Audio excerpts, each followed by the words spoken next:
연필 끝에는 지우개가 달려있다. 연필이 잘못 쓰면 지우개가 지워주고 누구나 실수는 있는 게지. 알고도 틀리게 쓰는 연필처럼 말이야. 우리들 마음에도 지우개를 달자. 잘못된 생각을 지워버리게. 이윤상군 유괴살인 사건입니다. 이 사건은 국내 3대 미스테리 사건인 화성 연쇄살인 사건, 이영호 군 납치 사건, 개구리 소년 실종 사건에 버금갈 정도로 당시 전 국민의 초고도의 집중적인 관심을 받았던 사건으로요. 당시 범인의 지문이나 목격자 등의 단서가 일체 없었던 사건이기도 했습니다. 이 당시가 앞에서 말했던 3대 미제 사건보다 10년 이상이나 앞서서 벌어졌던 1980년도의 사건이기 때문에 현재는 쓰이지도 않는 예전 방식의 과학 수사조차도 도입되지가 않았던 탓에 사실상 범인 검거가 불가능하다라고 여겨졌던 사건이에요. 하지만 정부에서 이 사건에 대해서 관심을 가졌었고 적극적으로 수사에 나섰기 때문에 모두가 불가능하다고 여겼던 사건을 결국 해결하게 되면서 당시 군부 정권에 안 좋았던 여론을 불식시키는 데 역할을 했던 사건입니다. 사건 시작은 1980년 11월 13일 서울이었어요. 중학교 1학년 14살이었던 이윤상 군은 누나의 심부름으로 기념 우표를 사러 외출을 했습니다. 당시 이윤상 군이 몸이 조금 불편했었는데요. 소아마비를 앓다가 한쪽 다리가 좀 불편해졌었거든요. 그래서 특수학교에 진학을 해야 했지만 그러지 않고 일반 학교에 진학을 했습니다. 그럼에도 불구하고 학급 인원 80명 중에 상위권 2, 3등 정도를 유지하는 높은 성적을 유지하던 모범생이었어요. 하지만 밖으로 나간 뒤 이날 밤늦게까지 귀가하지 않았었고요. 그날 밤 한 남성으로부터 전화가 걸려옵니다. 현금 4천만 원을 준비해라. 그렇지 않으면 아들이 죽는다. 이런 내용으로 두 번의 전화가 걸려온 지 2시간이 지나고 나서 세 번째 전화가 걸려왔습니다. 나는 당신 때문에 망한 사람이다. 아들을 살리려면 4천만 원을 준비해라. 이번에는 여성의 목소리였습니다. 이 이후에는 여성으로부터 모든 협박 전화가 걸려왔어요. 당시에 4천만 원이라는 돈은요, 현재의 가치로 8억 이상을 하는 아주 큰 금액이었기 때문에 넉넉한 편에 있었던 이윤상 군의 집에서도요, 이러한 거금을 마련할 정도의 여유는 되지 못했습니다. 그러자 범인은 현실을 깨닫게 되고 아예 협상 금액을 2천만 원으로 낮추었습니다. 그리고 다음 날 이윤상 군의 부모는 경찰에 신고를 해서 경찰의 감청을 통해 범인의 협박 전화를 들을 수가 있게 됩니다. 전화 속에서는 이분들이 시키는 대로 하지 않으면 나는 죽어요 라는 유괴된 이윤상 군의 목소리가 들려왔어요. 하지만 이건 녹음된 소리 같았습니다. 하는 수 없이 아이를 돌려받기 위해서 이윤상 군의 누나가 2천만 원을 준비해서 약속된 장소로 나갔습니다. 하지만 이때 범인이 나타나지 않았어요. 범인은 가족에게 60건 이상의 전화를 걸어왔습니다. 하지만 당시의 기술력으로 걸려온 전화를 역추적하기 위해서는요, 3분 정도의 통화 시간이 필요합니다. 3분 이상을 통화했어야 됐어요. 그리고 발신지가 어딘지를 알아내는 게 힘들었습니다. 그렇지 않으면. 그리고 만약 발신지를 알아내더라도 동시간에 장소를 추적하는 것은 불가능했습니다. 수사 기법이 낙후됐었죠. 이러한 상황에 범인은요, 항상 전화를 짧게 하고 끊었기 때문에 수사의 진척을 보일 수가 없었어요. 범인은 상당히 용의주도한 면을 보였고요. 돈을 받고 아들을 넘겨주기로 약속했던 장소를 수십 차례나 급하게 바꿉니다. 그리고 현장에도 나타나지 않았고 계속해서 가족을 떠보는 듯한 상당히 신중한 모습을 보였었죠. 가족에게는 6차례의 협박 편지도 도착을 했었는데요.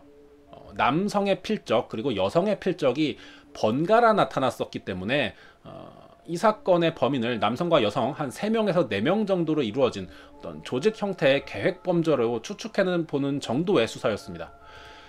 유괴 사건은요, 아동의 신변 보호를 위해서 신변 보호를 최우선시하기 때문에 비밀 수사를 원칙으로 하죠. 하지만 수사가 멈춘 채 진척이 되지 않았고 사건 발생 105일이 지났습니다. 그리고 범인에게 연락이 점차 뜸해지기 시작했어요. 그러자 이윤상 군 부모의 요청으로 사건이 공개 수사로 전환되게 되었고요. 이것은 당시 대통령 당선자에게까지 사건이 보고되면서 수사에 활기를 띨 수가 있게 되었습니다. 대통령 당선자는 이번 유괴 사건으로 대국민 담화문을 발표하게 되었는데요. 아이를 보내면 너도 살고 그렇지 않으면 내 손에 죽는다. 서민들을 괴롭히는 자는 내가 책임지고 그 대가를 치르게 해주겠다. 라는 내용으로 당시 보안사령관 출신으로 군사정권을 이끌던 자의 경고였던 만큼 그날의 담화문은 지금도 국민들의 뇌리에 박혀있을 정도의 상당히 강력하고 호소력이 있는 담화문이었습니다. 이렇게 사건이 금방 해결될 거라고 믿었지만 이 이후로 범인에게는 더 이상 전화가 걸려오지 않았어요. 그러자 국가정보부와 군보안사령부까지 수사에 협조하게 되면서 국가수사기관의 힘과 대통령의 적극적인 수사 지원으로 수사 해결에 큰 자신감을 보이게 됩니다. 하지만 이 사건은 수사기관의 힘이 모아진다고 해결될 문제가 아니었어요. 사건이 완전히 미궁에 빠져 있었습니다. 단서가 단 하나도 없었기 때문이에요. 그러자 정부에서는 이전 사건 수사에서는 우리나라에서 보지 못했던 다른 국가 수사기관과 사립탐정 등에게 자문을 구하기 시작했고요. 결국 일본 TV에 출연하면서 상당한 인기를 얻고 있던 최면술사와 미국 CIA 중앙정보국에서 활동하고 있었던 프로파일링 전문가를 동원해서 수사력을 확장하기 시작합니다. 그리고 드디어 자그마한 단서가 하나 잡히게 됩니다.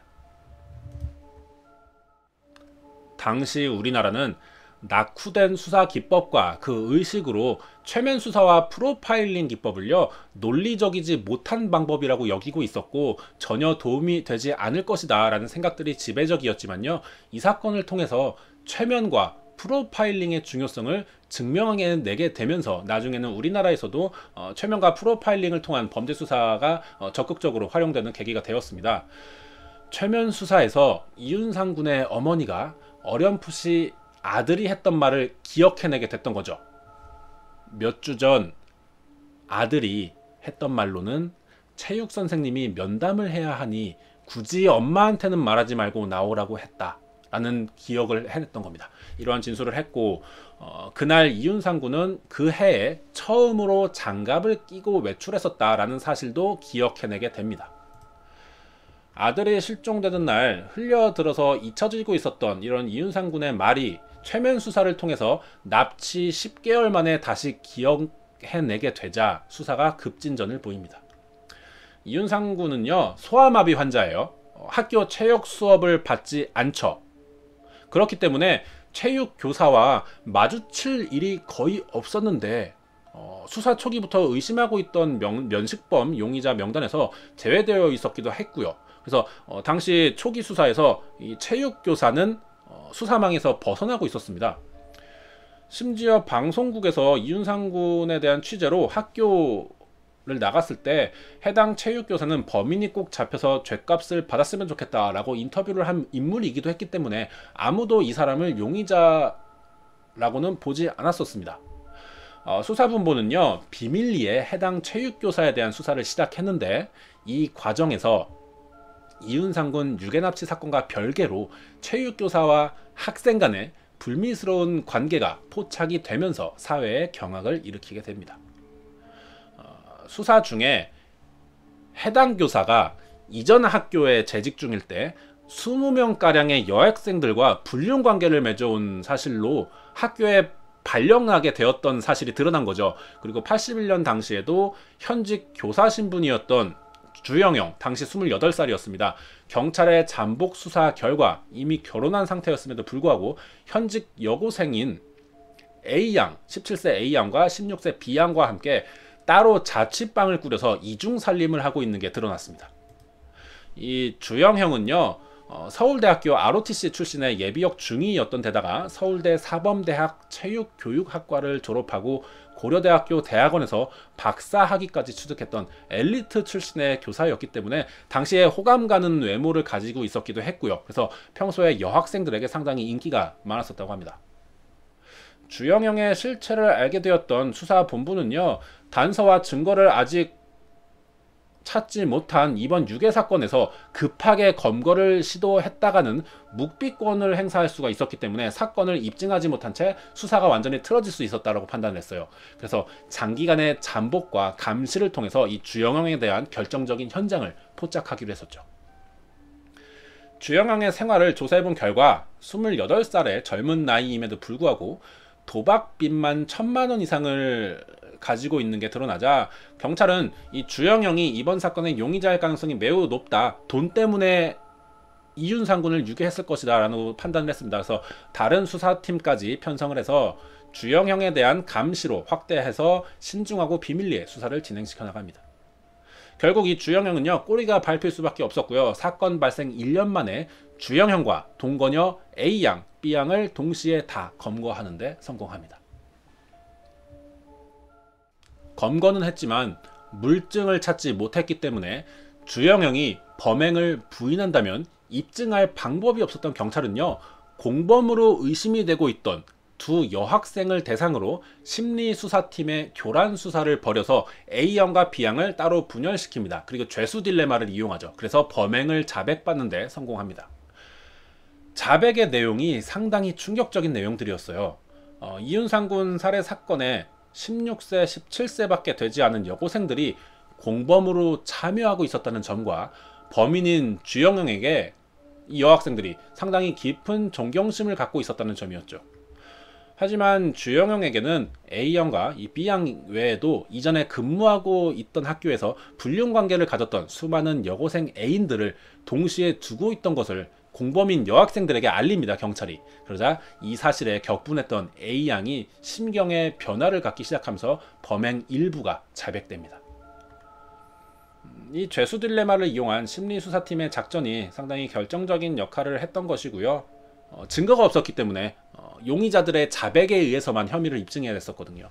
거기에 이윤상 군의 어머니가 최면 수사에서 진술했었던 윤상이가 그날 올해 처음으로 장갑을 끼고 외출했다 라는 단서를 이용해서 주영영에게 함정 수사를 시도합니다. 경찰이 주영영에게 장갑에 관련된 질문을 했던 거죠. 주영영은 이 수사팀의 함정에 걸려들게 됩니다. 이런 말을 했어요. 그날 이윤상이 노란색 장갑을 낀 것을 내가 어떻게 알겠느냐라는 말을 합니다. 알 수가 없죠, 범인이 아니라면. 이윤상 군을 만나지 않았다면 알 수가 없는 내용이었어야 하는데 경찰이 알려주지도 않은 이 장갑의 색을 미리 알고 있는 진술을 했기 때문에 스스로가 자신이 범행임을 증명해냈던 겁니다. 궁지에 몰린 주영형은 경찰의 취조를 빠져나가기 위해서 몇 차례의 거짓말을 더 시도하면서 범행을 부인하려고 합니다. 하지만 이미 늦었고요. 같이 검거되었던 B양까지 범행 사실을 자백하게 되면서 주영은 더 이상 빠져나갈 구멍이 없게 되었고요. 결국 자신의 범행 일체를 자백하게 됩니다. 범행 동기로는 주영영이 평소에 도박빚을 가지고 있었죠. 1,000만 원의 도박빚을 지고 있었고 빚 도촉을 받게 되자 비교적 넉넉한 집안이었던 이윤상 군을 유괴해서 금품을 뜯어내려고 했던 것인데 이 과정에서 주영영이 자신의 여중 재직 시절부터 불륜관계에 있었던 여고생 A양과 B양을 가담시키게 된 겁니다.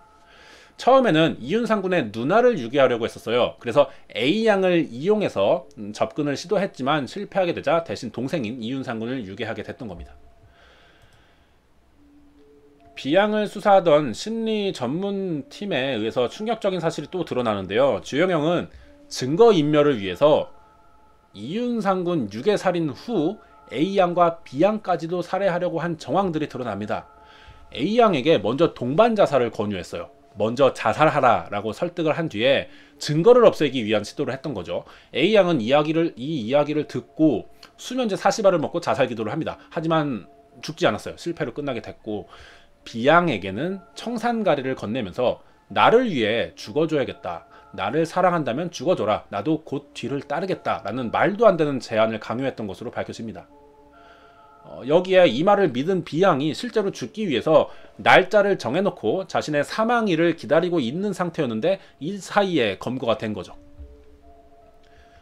그렇지만 심리수사팀의 지능적인 수사로 비양이 주영영이 자신만 죽이고 본인은 다른 여자들과 같이 살기로 했다라는 경찰의 함정에 빠져서 분노를 하면서 뒤늦게 범행 일체를 자백하게 됐던 거고요. 결국 용의자 주영형의 진술로 북한 강변에서 이윤상 군의 시체가 발견이 되었고 이미 납치 직후에 살해됐던 것으로 확인이 되면서요. 이 모든 사건의 전말이 밝혀지게 됩니다. 면식범인 이상 납치 아동을 돌려주면 자신이 잡힐 것이 확실했기 때문에 유괴하자마자 죽였다라고 진술해서 국민들의 엄청난 분노를 샀습니다. 하지만 법정에서는 고문에 의한 진술이었다라고 거짓말을 해서요. 사실 자신이 죽인 것이 아니라 담요로 얼굴을 덮어놓기만 했는데 나중에 와보니 죽어 있었다라면서 진술을 번복합니다. 수사관들은요. 이윤상 군의 목소리를 미리 녹음해놓고 협박 전화에 활용했던 점을 봤을 때 애당초에 죽여놓고 협박하려고 했던 것이 확실하다라는 반론을 했지만 법정이 이것을 받아들이지 않습니다. 사실 그동안의 수사로 밝혀진 증거라고는 감청을 통한 통화 내용과 협박 편지 그리고 주영원과 공모했던 여학생들의 자백이 있었지만 이게 사실 직접적으로 죽였다 라고 말할 수 있는 것들은 아니에요. 사례가 있어도 증명할 수 있는 물증을 제시할 수 없었기 때문에 범인들의 증언은 언제든지 번복될 가능성이 있었고 그렇게 된다면 결국 증거 없음으로 주영영의 손을 들어줄 가능성들이 매우 커지게 되었던 겁니다. 즉 이윤상 군을 살해한 주영영은 무죄 추정 원칙에 의해서 살인이 아니라 감금치사가 적용될 수도 있었어요. 이게 법리학적으로는 사실 어쩔 수 없는 일입니다. 살인을 증명해내지 못하고 있기 때문에. 거기다 당시 일부 사회단체에서는요 사형제 폐지를 주장하고 있었고 법적 근거를 볼 때 주영영이 살인자까지 되지는 않는다라는 주장과 함께 사형은 절대 용납할 수 없다라는 사회운동으로 인해서 이 사건에 대한 논란이 또 생기기도 했습니다. 경찰과 가족들, 이 사건을 지켜보는 국민들은요 혹시나 주영영이 풀려날 수도 있다라는 마음이 불안해지기 시작했어요.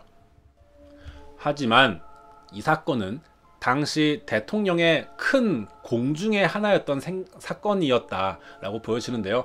아동 납치는 무조건 사형이다라는 것을 보여주겠다라는 담화문을 발표함으로써 자수하지 않으면 내 손에 죽는다라는 약속을 대통령이 지키게 됩니다. 살인이 아니라 감금치사가 적용되어서 사형이 선고되지 않을 수도 있었지만 아동을 납치하는 사건에는 특별가중법을 적용하도록 지시한 겁니다. 어떻게든 사형을 피해보려고 했던 주영영은요 자신의 살인 혐의만은 계속해서 부인을 했지만 대통령령을 뒤집을 수는 없었어요. 그래서 1심에서 사형 판결을 받고 불복해서 계속해서 항소하지만요 2심과 3심에서 모두 사형을 받게 됩니다. 사실 주영영의 혐의가 살인이 되는지 감금치사인지는요 지금도 정확한 사실을 알아내지는 못해요. 하지만 결국 사형을 피할 수는 없었습니다. 대통령은 3심 판결 직후에 저런 자는 하루라도 빨리 세상에서 없애는 것이 서민들이 마음 놓고 사는 것이다 라면서 판결 11일 만에 빠르게 주영영의 사형을 집행시켰습니다. 주영영은 사형 확정 후 기독교에 귀의해서요 나는 하나님의 품에 안겨 평화로운 마음으로 떠나가며 그 자비가 희생자와 가족에게도 베풀어지기를 빌겠다 라는 유언을 남겼고요. 자신의 각막과 장기를 사회에 기증한 뒤에 형이 집행되었다고 합니다. 수사가 이렇게 다 마무리가 되었고 사건을 해결한 수사팀과 경찰 간부는 승진과 포상금의 혜택을 받았지만 피해자에게 남겨진 피해자 가족들은요 이미 살아 돌아오지 못하는 아들로 인해서 매우 큰 상처가 평생 남을 수밖에 없게 됩니다. 이 사건으로 극심한 스트레스를 받았던 이윤상 군의 어머니는요 암투병 중에 주영영의 사형 집행일보다도 빨리 사망하면서 결국 한을 풀지 못한 채 떠나게 됐습니다. 사건이 모두 마무리가 되었고 아버지는 부인을 먼저 세상에 보내고 재혼을 했어요. 다시 새 아들 둘을 얻었지만 극심한 우울증과 스트레스에 시달리면서 술로 세월을 보내면서 평생을 고통 속에 살았어야 했고, 이윤상 군의 누나는 대학에 진학을 합니다. 근데 이때 대통령이 대학 학비를 모두 내줬어요. 그래서 당시 국민들이 정치는 공포스럽지만 서민들에게는 인자한 대통령이다 라는 말을 하기도 했습니다. 공범으로 가담했던 A양과 B양은요, 미성년자라는 점과 범행을 뉘우치고 있는 점 등이 참작되어서 각각 징역 5년과 집행유예를 받았고요. A양은 출소 후 이름을 개명하였고 결혼해서 평범하게 살고 있다고 합니다. 시작 부분에서 제가 읽었던 시는요, 12살의 이윤상 군이 직접 썼던 동시였습니다. 이 사건은 잘못된 생각을 지워버리도록 마음속에 지우개를 달자던 이윤상 군의 바람이 한 어른의 욕심으로 인해서 무참히 짓밟히게 되었던 사건으로요. 아동유괴는 절대로 성공할 수 없고 만약 잡히지 않더라도 원하는 것을 얻을 수 없다는 것과 가해자와 피해자 모두에게 절대로 좋은 결과를 가져다 주지 못한다는 것을 여실히 보여주게 된 사건이었습니다. 이 사건은 1980년 11월 13일 서울에서 있었던 이윤상 군 유괴살인 사건이었습니다.